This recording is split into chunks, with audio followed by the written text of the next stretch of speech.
So I'm in the middle of writing my first feature, and this is how I'm choosing to structure it. So I first started conceptualizing November of last year, but it wasn't until January that I actually started putting pen to paper, and that's where it started to get confusing. Anytime I had thought of an idea, I'd jot it down in my notebook, type it in my phone, write it on a sticky note or a random piece of paper. I had index cards, templates I printed, and even though I had so many ideas, I still had writer's block. Finally, I took a step back and I realized why.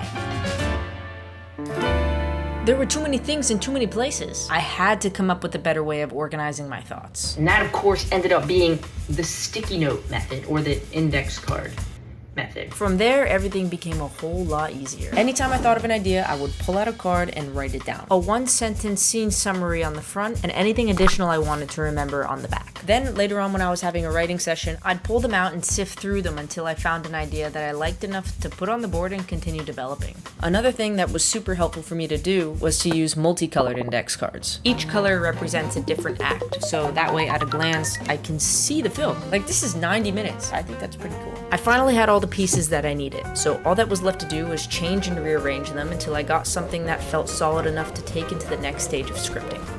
Perfect. And trust me, I get it, this isn't anything revolutionary, but this is my first time writing something this long, so inevitably I'm gonna learn some things along the way, and why not share them? We'll call this lesson number 1 of writing a feature film.